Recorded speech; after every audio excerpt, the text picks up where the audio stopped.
The CEO was seconds away from shutting down the entire company. Servers were failing, millions on the line, until a 12-year-old kid walked in with a backpack and stunned an entire room of executives. What happened next? No one saw coming.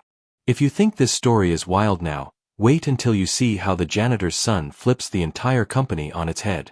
Stick around till the end, and if you love underdog stories with a twist, make sure to like, subscribe, and hit the bell so you don't miss what's next. At precisely 9:02 a.m., Voltrix Tech, a billion-dollar software giant known for powering high-frequency trading across global markets, went dark. Not the lights. Not the coffee machines. But something far more terrifying. The system. The very heartbeat of the company. In an instant, monitors flickered. Code froze mid-execution. Automated trades failed. Emails stopped. Phones started ringing off the hook. Panic spread like wildfire across the open-plan office. Top-floor executives began rushing into the IT department, phones glued to their ears, voices rising with urgency and fear. Inside the sleek, glass-walled corner office, CEO David Carver stood frozen, his hands still hovering over his touchscreen desk. The dashboard that usually showed live data, financial forecasts, and server performance now displayed an eerie black screen, followed by a single red line of text. Fatal exception, loop error code 207B. Carver's heart dropped. That code meant something deep, kernel level, and it meant total failure. He stormed out of his office, his expensive Italian shoes echoing sharply against the marble floor. "Where the hell is IT?" he barked. Engineers swarmed like bees, trying to reboot systems, isolate the cause, and trace the source of the crash. But every attempt was met with the same result. Nothing worked. Panic turned into dread. Millions of dollars in trading contracts were at risk by the second. "This can't be happening," muttered his chief technology officer, clutching his head. "We've got redundant servers, triple backups. This shouldn't be possible." And yet it was. Clients were already calling. Social media had noticed. Investors were nervous. The CEO's jaw tightened. "If we don't get this system back online in the next hour, we could lose everything." Outside the boardroom, beyond the suits and strategy meetings, a quiet figure pushed a mop bucket down a side hallway. He wasn't supposed to be anywhere near the executive floor. But fate had other plans that morning. Michael James, janitor, widowed father, and invisible man to most in the building, paused as he watched the chaos unfold. He'd seen panic before, in combat, in hospitals, and in fatherhood. But this was different. This was a kingdom built on code, brought to its knees by a single unseen error. He looked down at his phone and typed a single message. "Eli, get ready. I think they're gonna need you." What no one knew yet, especially the CEO, was that the solution to their billion-dollar crash was about to walk in, wearing sneakers and carrying a worn-out backpack. The tension inside Voltrix Tech's headquarters was suffocating. The sound of keyboards clacking furiously mixed with the rising hum of executives barking orders and engineers scrambling for answers. But nothing worked. Resetting the firewalls, clearing cache memory, switching to mirror servers, all failed. The company's digital backbone was locked in a recursive loop, and time was bleeding out. In the hallway just outside the war room, Michael James quietly pushed his mop down the polished floor, pretending not to notice the storm behind the glass. That's what people expected of him, to be invisible. A background figure. The janitor. The man who cleaned the building before the day began and long after it ended. But Michael was more than a mop and a name tag. He'd spent 15 years in the Navy, handling sensitive equipment, fixing satellite communications under pressure, and solving mechanical nightmares no manual could prepare you for. But after his wife passed and his young son needed stability, he traded in that life for buckets, brooms, and night shifts, anything to stay close to Elijah. Now, with the company he worked for unraveling at the seams, Michael paused outside the glass-walled conference room and listened. "It's the AI engine," someone said, exasperated. "There's a feedback loop we can't isolate. We're losing clients now. We need a miracle." The CEO stood at the center of it all, red-faced, flanked by engineers. I don't care if you have to call in a goddamn wizard. Fix this. Michael hesitated.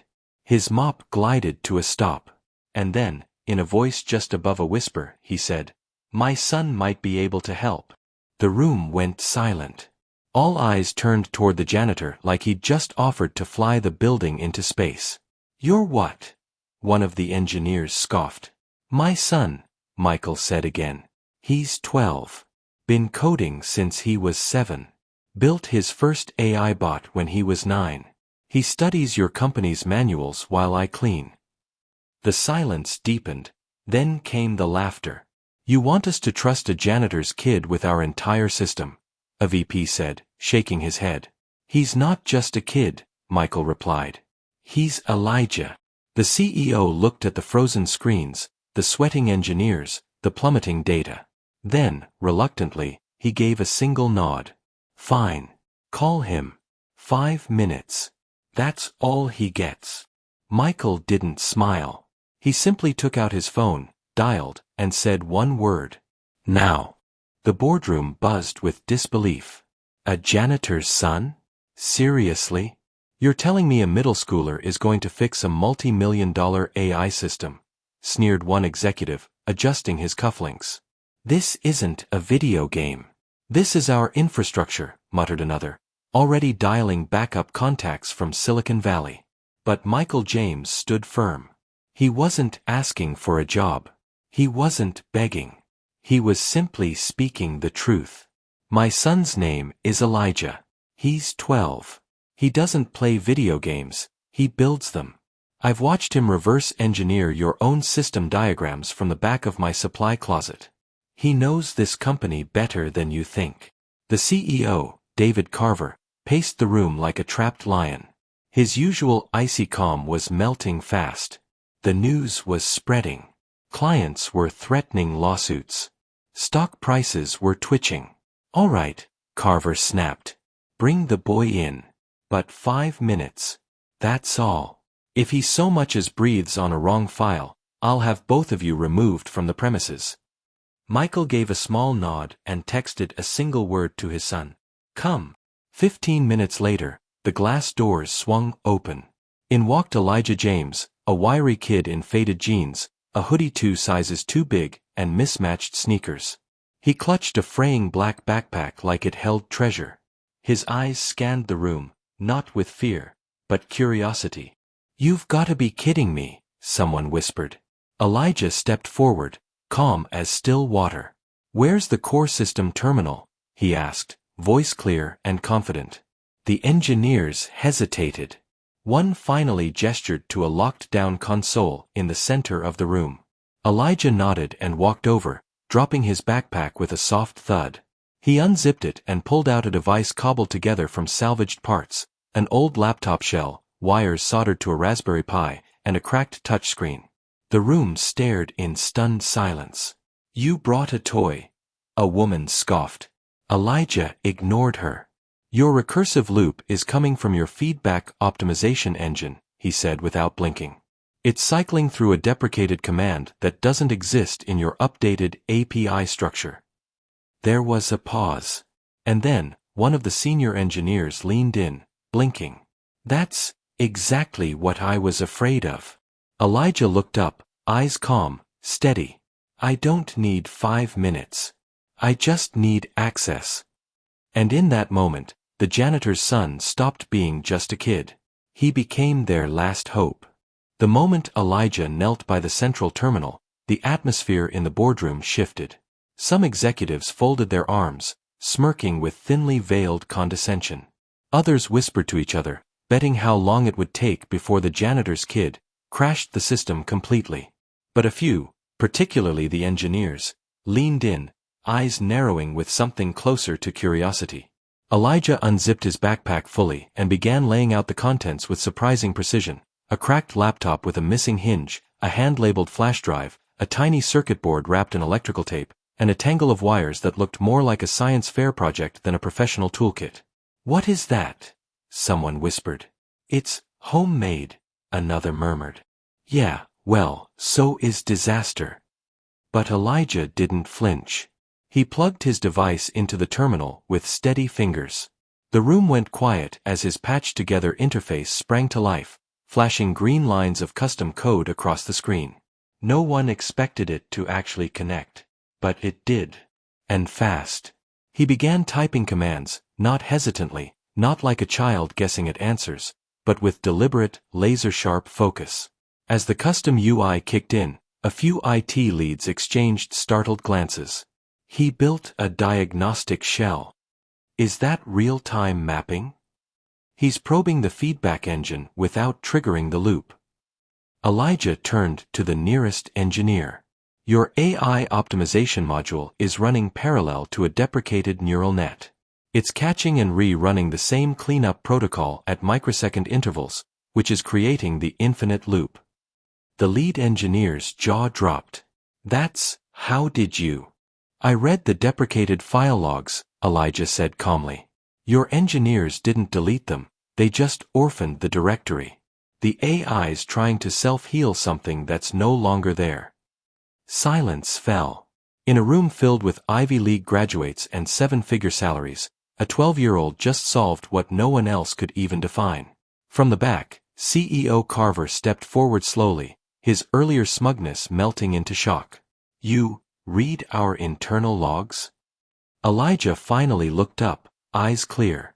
I read everything my dad brought home, maintenance notes, system architecture blueprints, even error printouts he found in the trash. Michael, standing quietly by the doorway, finally allowed himself the smallest smile. And in that moment, no one was laughing.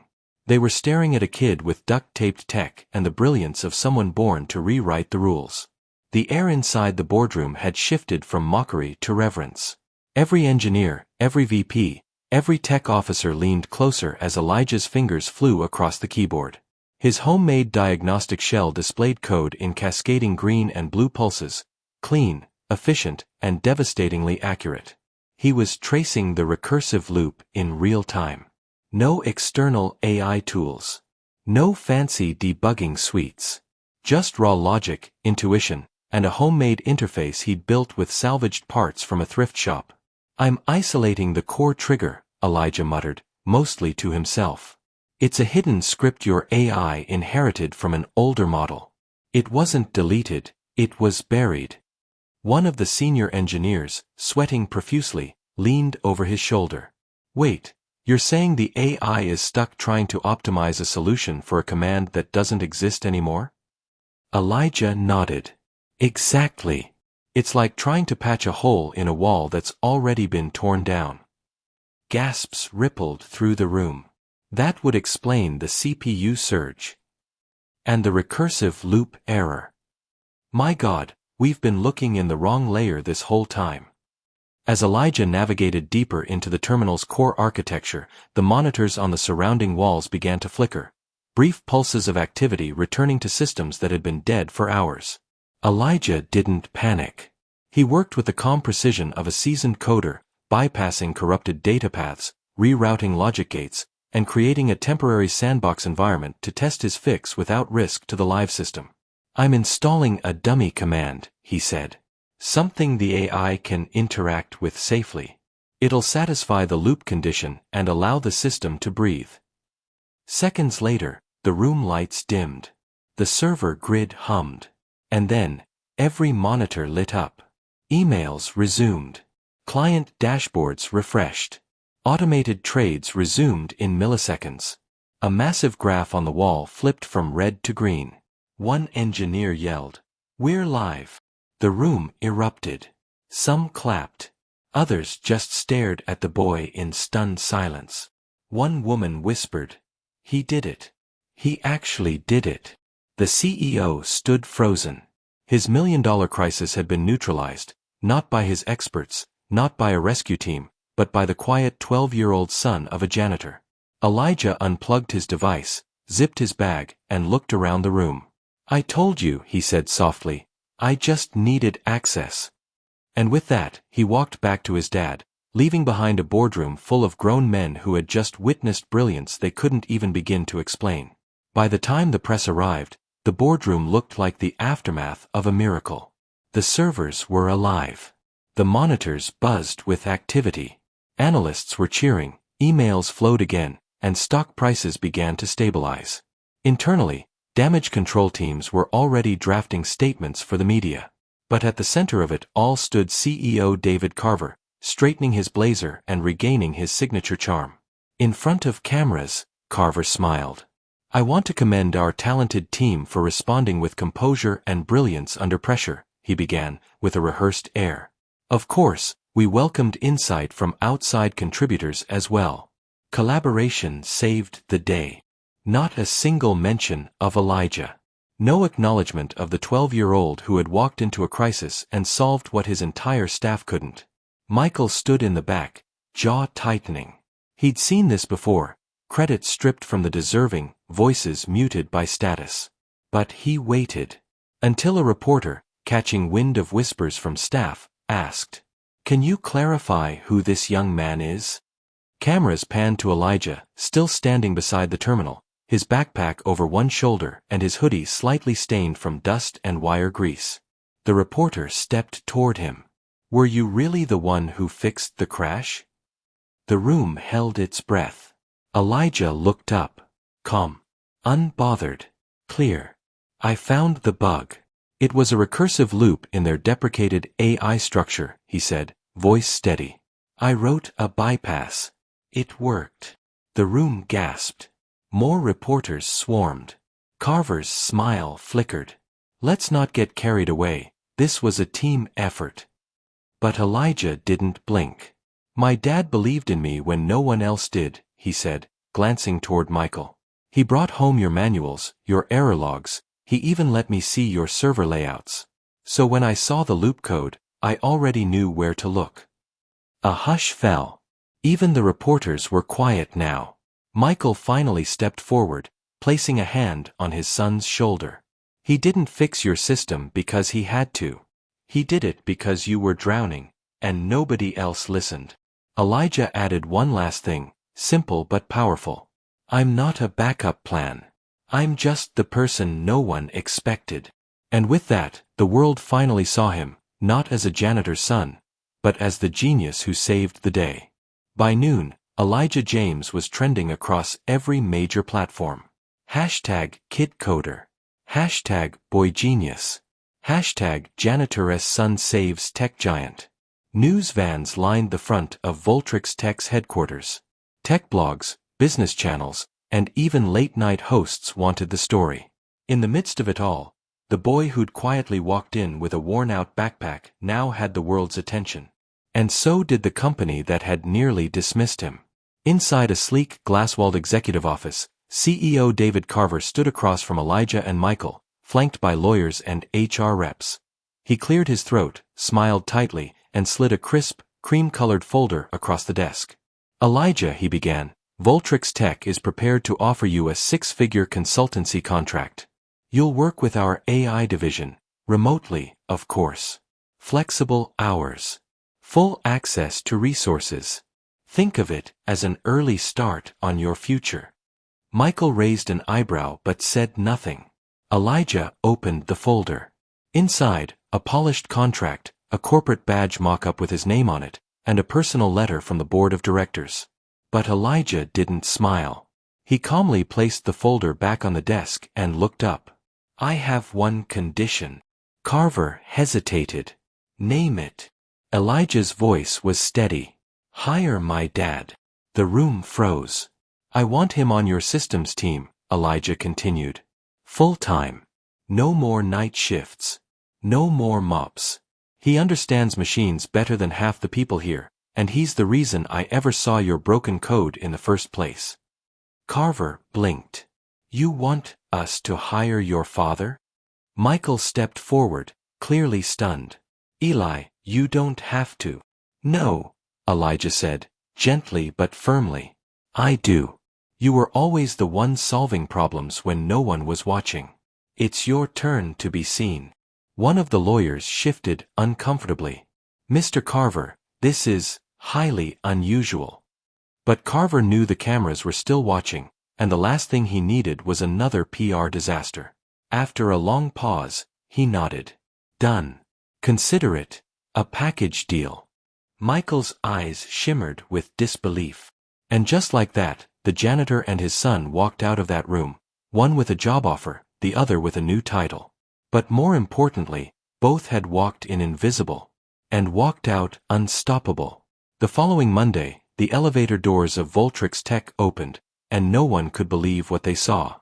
Michael James, once the quiet janitor who mopped floors before sunrise, now walked through the gleaming lobby in a tailored navy blazer, his ID badge clipped to a sleek black lanyard.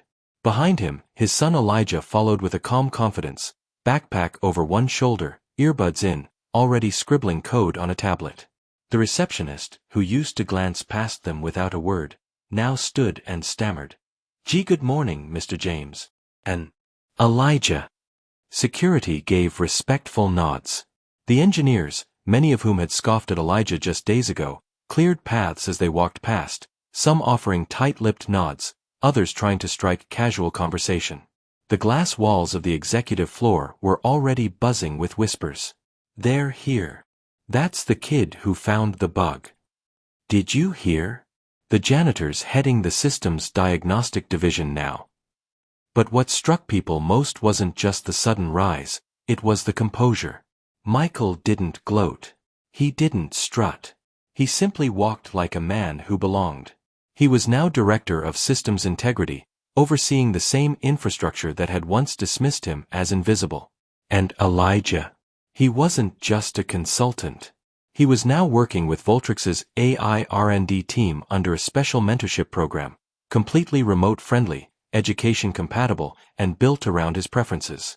During a company-wide briefing later that day, CEO David Carver stood on stage, delivering prepared remarks.